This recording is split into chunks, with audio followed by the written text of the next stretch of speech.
Bueno, el día de hoy vamos a importar un archivo CSV, que es un archivo separado por comas, a nuestro programa de RStudio. Lo primero que vamos a hacer es llamar la librería read, porque es un archivo CSV. Si fuera un archivo de Excel, lo llamaríamos la librería read.xl. Le damos correr, aquí vemos que llamamos nuestra librería. Luego tenemos que ubicar el archivo. Para ubicar el archivo de una manera rápida, utilizamos el comando fileChoose, le damos correr y él abre un motor de búsqueda en donde vamos a ubicar nuestro archivo previamente guardado. En este caso yo ubico mi archivo y este es mi archivo. Al abrirlo, él pega automáticamente en la consola la ubicación del archivo. En este caso, para efectos prácticos, yo creo una variable que se llama ruta, en donde simplemente pegue la ubicación del archivo.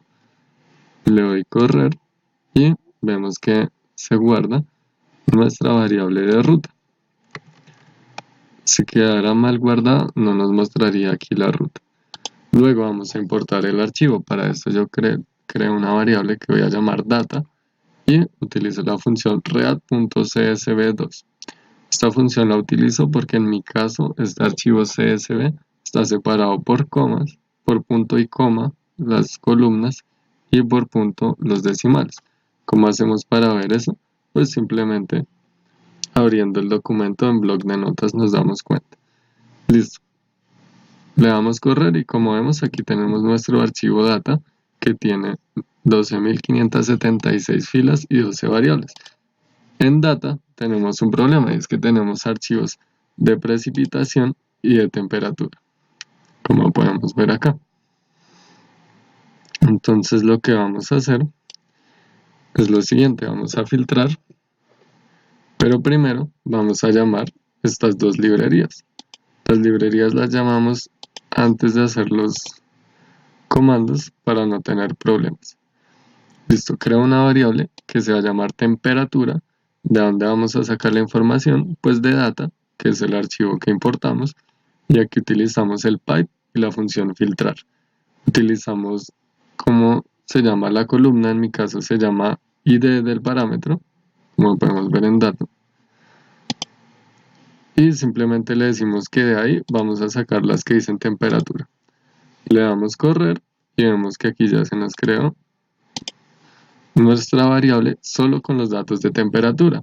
Hacemos lo mismo con precipitación, entonces creamos una variable que se llama precipitación, la sacamos de data igualmente de nuestro archivo importado, filtramos, pero en este caso que diga precipitación.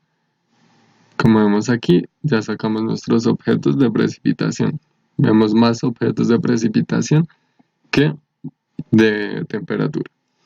Entonces ahora lo siguiente que vamos a hacer, y por último, simplemente si quisiéramos saber cuál es el valor máximo y cuál es el valor mínimo de temperatura y de precipitación. Entonces decimos, creamos una variable que la designé con temperatura máxima y decimos que queremos el mínimo de este archivo ya filtrado con solo temperatura. Queremos el mínimo valor. Aquí es muy importante escribir tal cual está la columna que queremos el valor máximo. Perdón, yo aquí tengo un error. Aquí es mínimo. Y aquí es máximo. Como podemos ver, aquí está máximo y aquí mínimo. Si esto pues debe concordar en efectos prácticos. Le damos correr y aquí vemos temperatura mínima 15 grados. Si quisiéramos ver temperatura máxima, simplemente le damos correr. Vemos temperatura máxima de 23 grados. Precipitación máxima, le damos correr y vemos que tiene 48.5.